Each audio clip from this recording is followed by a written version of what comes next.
right, thanks for coming, everyone. Hopefully this is going to be an annual occurrence. This is the first TEDx conference. Basically, so you have a little background, TED's a nonprofit devoted to ideas worth spreading. That's sort of like their tagline. It started out in 1984 as a conference bringing together people from three worlds: technology, entertainment, and design. Since then, its scope has become broader, along with two annual conferences, which is the TED Conference on the West Coast each spring, and then the TED Global Conference in Edinburgh, UK each summer. TED includes award-winning TED Talks video site, Open Translation Project, TED Conversations, TED Fellows, and TEDx programs. There's also an annual TED Pride. So TEDx is basically like the smaller ones, the kind of small groups of like 100 or less people. Charleston's doing one in May, and there's actually, we were just talking, there's a couple going on in Greenville and some else in South Carolina. So a lot of this is sort of happening at once, and it's cool to be part of it for us. Our focus today is on sustainability. Each of the four speakers are going to address a specific area of that topic, so that by the end of the day, you guys, faculty, families, whatever, will be able to basically engage in critical conversations about why it's so crucially important to address sustainability in an ever-expanding global society. So, I'm going to introduce the first person. Each class period, you guys are basically going to see someone talk for probably around 18 to 20 minutes, and then after that, you will see a previously filmed TED Talk, so you kind of have like parents speaking in the video in each of the classes. So the figure you guys are going to see right now is Ed Wilmot. He founded Sustainable Greenville in 2008, which is an online network designed to connect people to organizations, businesses, and events that focus on improving the quality of life through sustainable action in the Upstate of South Carolina. The business directories, which have been available for the last 5 years, have just undergone expansion to become Sustainable Upstate Network, or SUN. The network looks to become the central hub for all things sustainable in the Upstate, offering networking meetings, classes, workshops by local campaigns. For the last 25 years, Ed has been actively involved with several environmental organizations across the country, including a long-standing involvement with the Sierra Club. Recently, Ed joined the board of directors for Keep Greenville County Beautiful. For 6 years, Ed served on the board of directors for the Greenville Organic Foods Organization and served as board chair for 4 years. He's also sat on the agricultural working group for the American Sustainable Business Council. Local and sustainable foods are a driving force in his life, and much of his attention is around developing a stronger, more resilient food shed for the Upstate of South Carolina. Additional volunteer work is centered with the Carolina Farm Stewardship Association and Slow Food Upstate. Having also served on the executive committee of the Life Literacy Institute, he's working on creating models and support systems to help sustainable business owners develop a clear understanding of purpose and vision of their bottom line. So, without further ado, Ed Wilmot.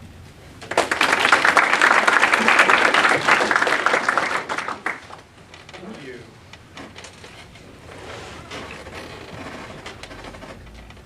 So what is sustainability? What is sustainable? These are words that may have certain connotations with those words.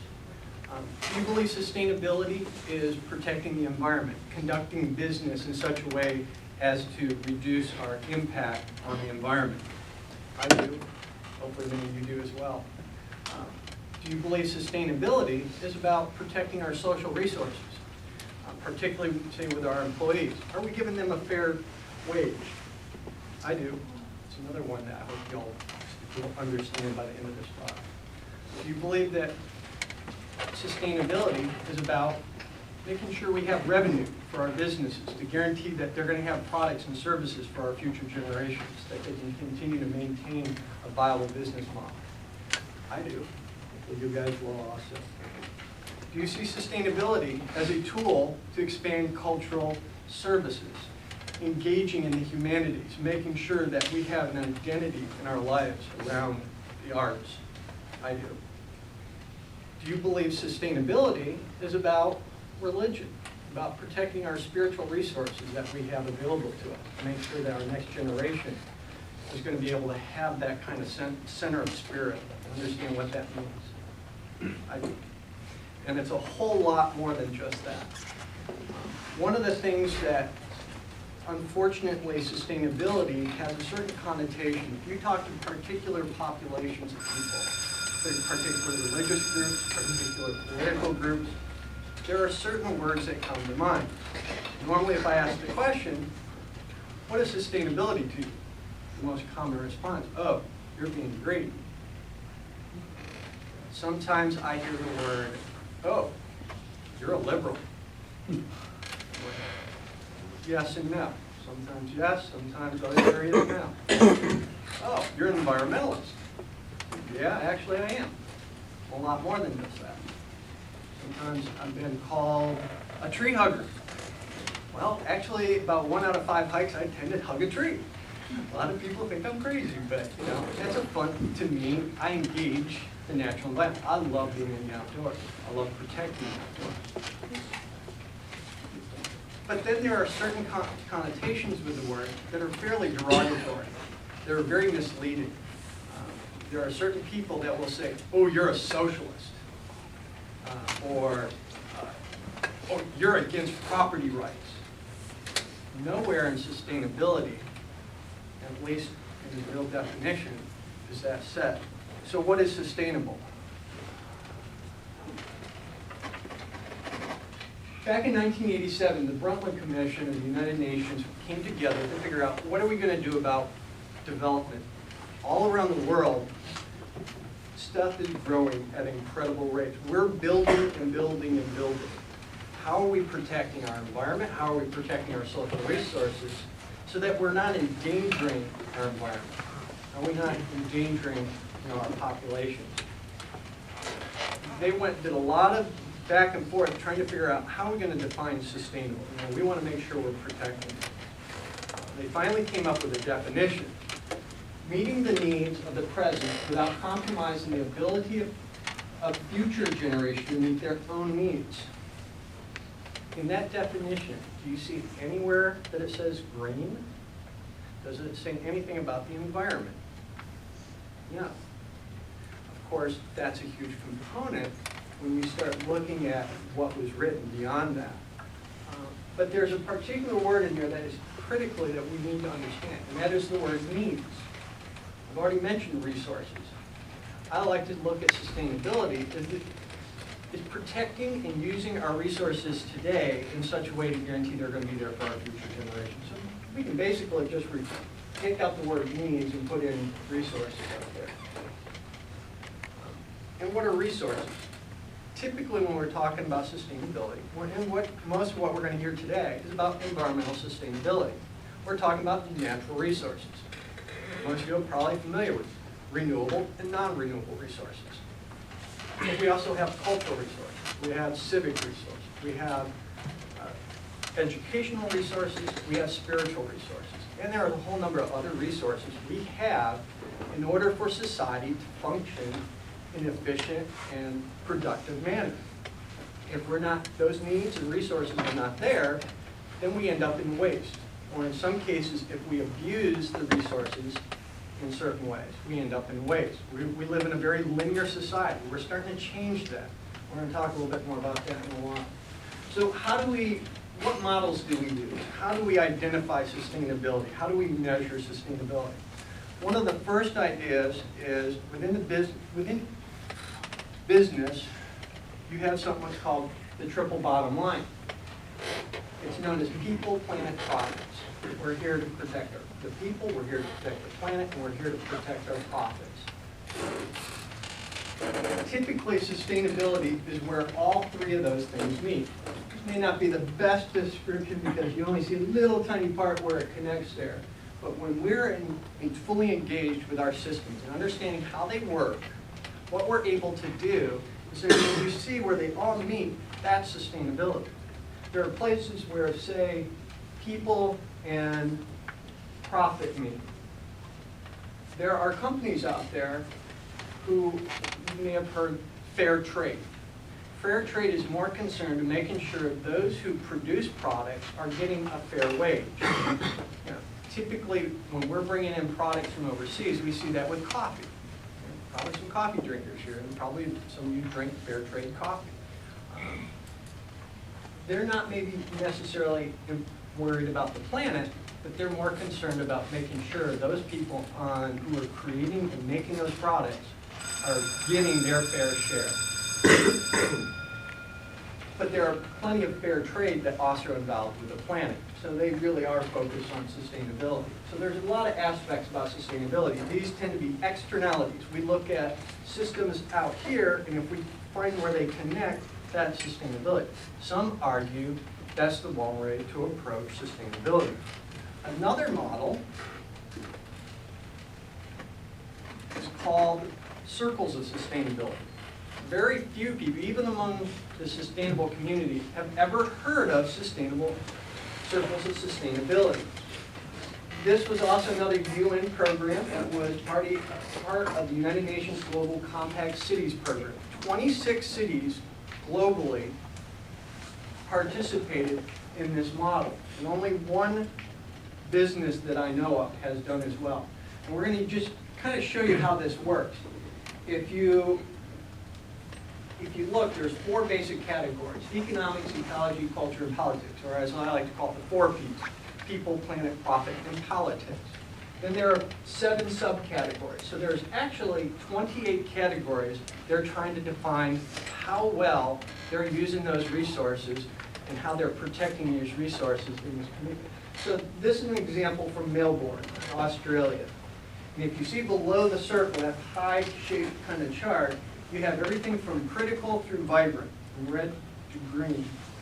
If you look up where it says ecology, you can actually see a little bit of red there, and that was in their emission and waste controls.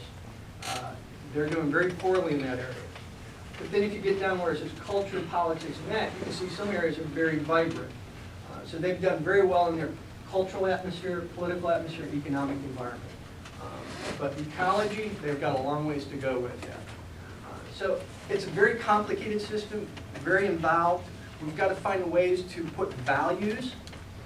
What metrics are we using to measure these things? And that's something that everybody argues about, because it's not an easy thing to do. So there's even been some criticism about that. When it comes to actually in the business world, there's a few things that people should be aware of.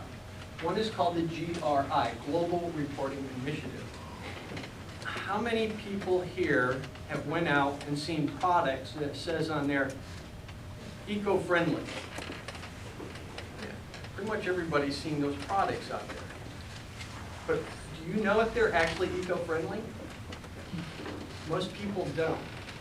There's a lot of companies out there that they make claims that they're one thing, when in fact, they're hiding behind those claims.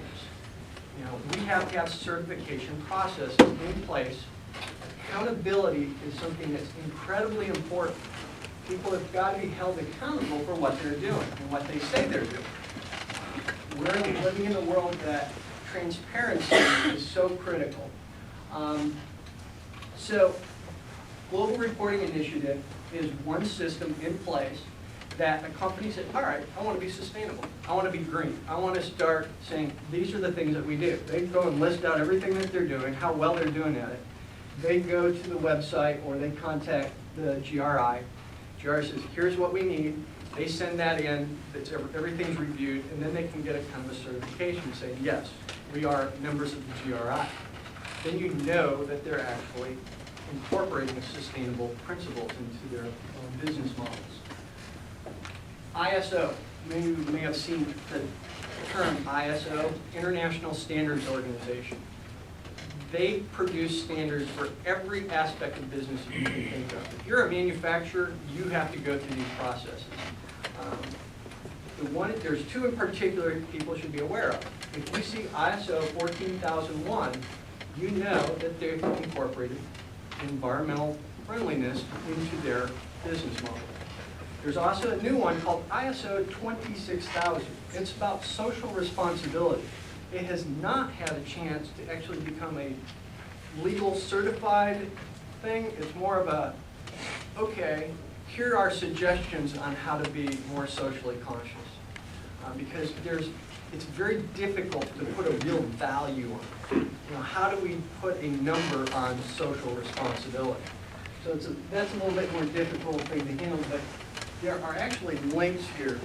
And what I'll make a point of right now, anybody that's interested in having a link to this page, I know BJ will pass this along, and you can just go ahead, you click on the link, and it'll actually take you to the global reporting page. And that's what I like about Prezi. So some of you may be familiar with the Prezi presentation, some may not be. The other one I want to talk about real quickly is we talked about development.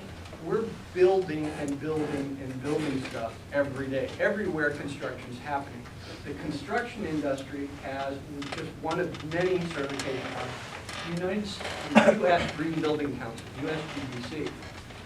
LEED, L-E-E-D, stands for Leadership in Environmental and Energy Design.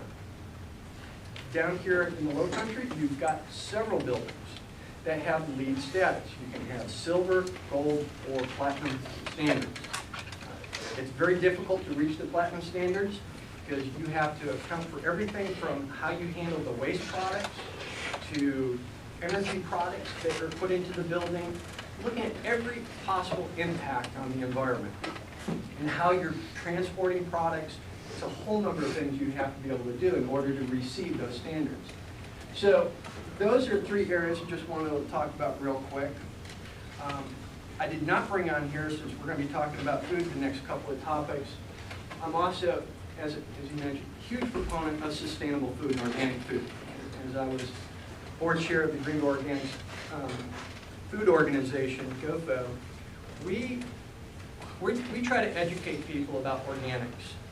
How many people here really know what organic stands for? Anybody? Most people don't. Or if you've ever seen the organic label on the front of a food product, a lot of people think that it's 100% organic. It's not. Only if it says 100% organic. The organic label says that you have to have at least 95% of your products, those ingredients, must be organic.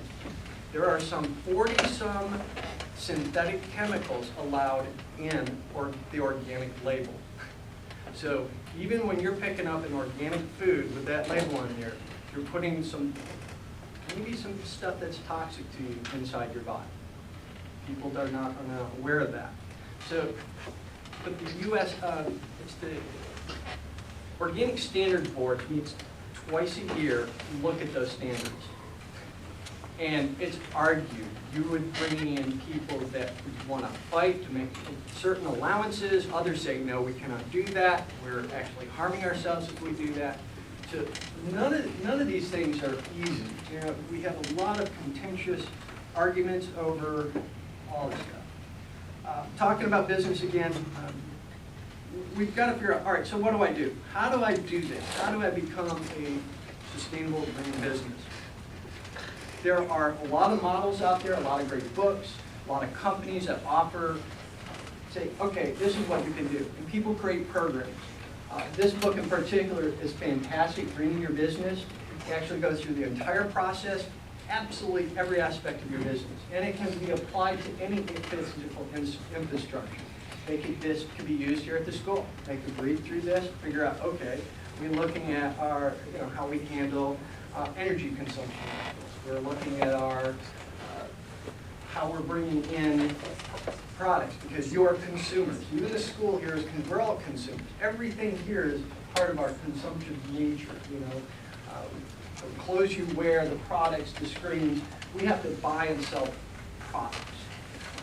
And how do we look at that? And that's kind of what we talked about at the bottom, life cycle assessment. Most people don't understand what life cycle means. Typically, people see things, all right, we take stuff out of the ground, we create something, we sell it, we use it, and then we throw it away. You guys probably do recycling here, correct? You probably do a few other things as well. We start looking at creating circles, rather than putting it back into the system.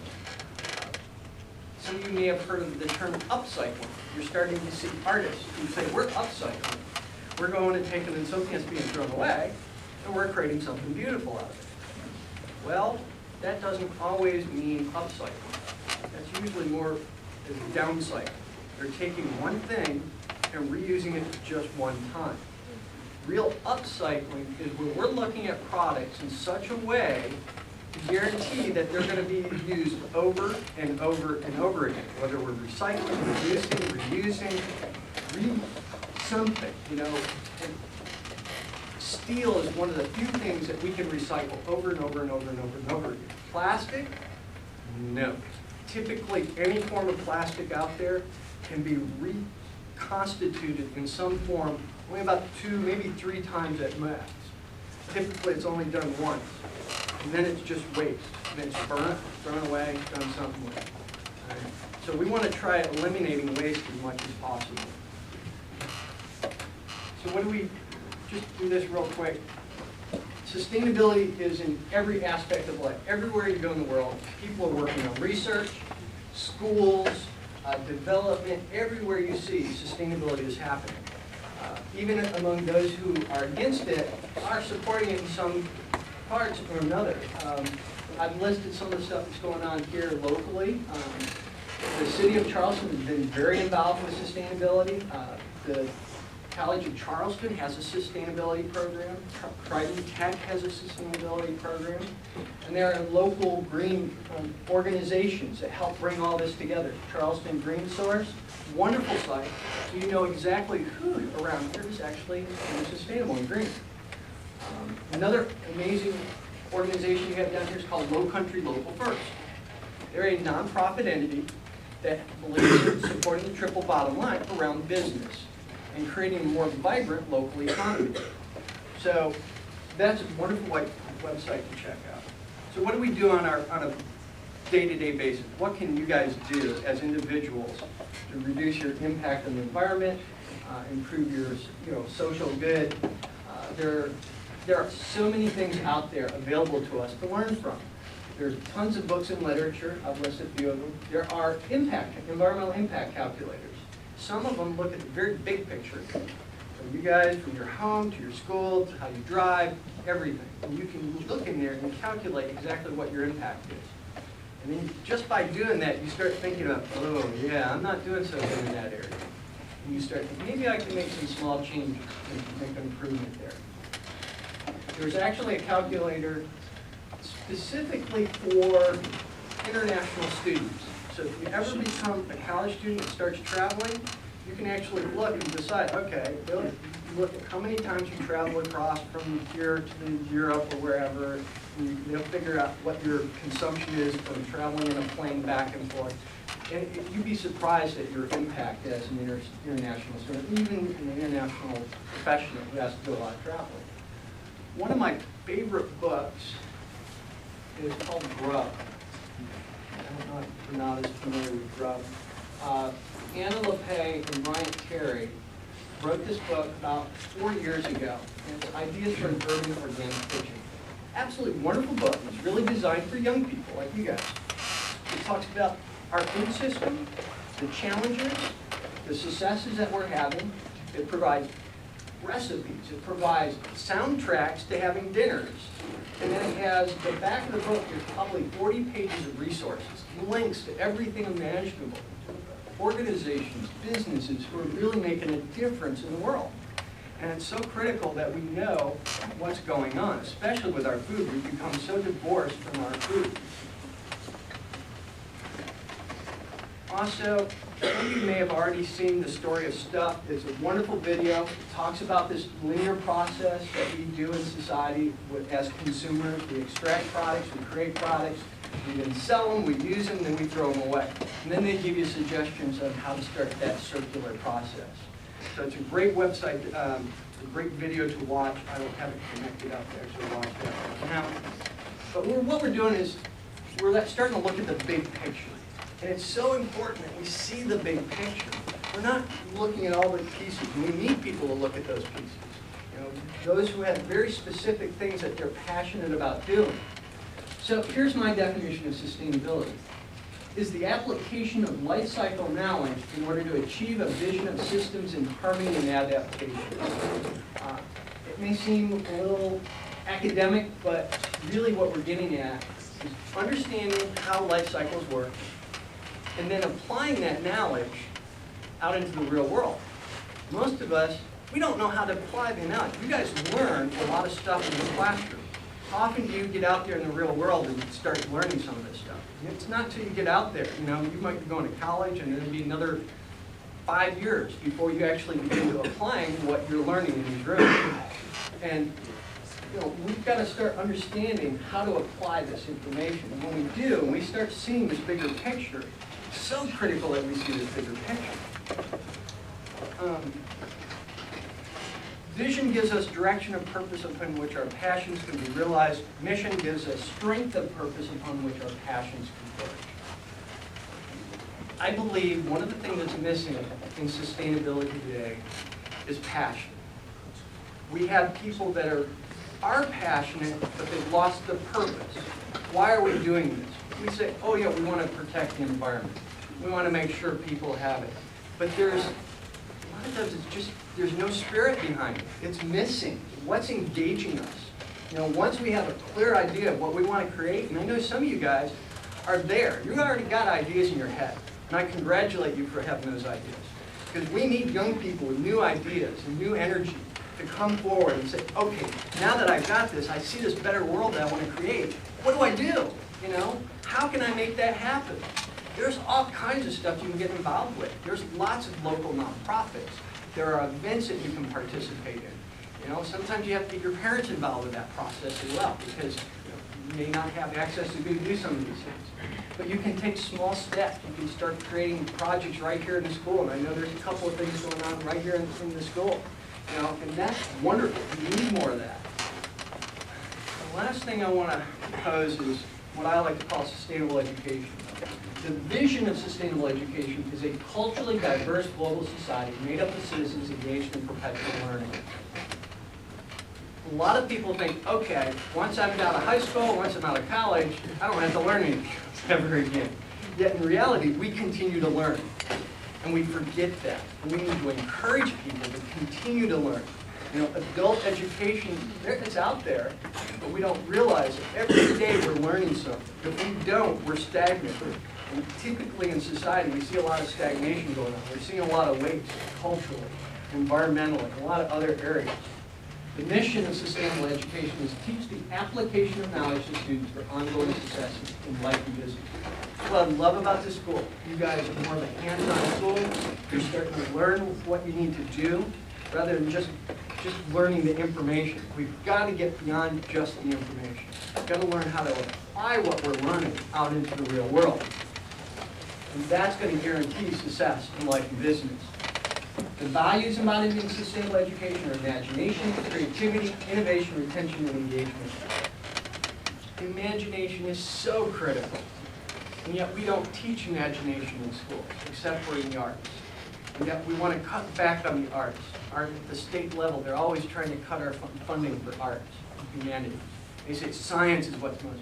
I tell you, the most imaginative science that's going on, the most imaginative sustainable projects are based in imagination and creativity and innovation. You know, those are the things that we need. We need you guys to be able to think like that, and to see like that, to feel that way. It has to come from the heart. If you're thinking just with your head, you're missing part of the equation. It's got to come from, there's got to be a spirit behind what we do. When we do, you see people who are really passionate about what they're doing. You want to be engaged in that. You want to get out there and participate in those projects. And I know there's going to come a day, I'm going to be meeting some of you out here 5 years, 10 years from now. You're going to be the leaders. You're going to have these projects. They're going to be incredible. And I cannot wait for that day when I see and meet you, and you're going to come back and you say, I remember when you spoke to our group. And I realized, yes, this works. Thank you.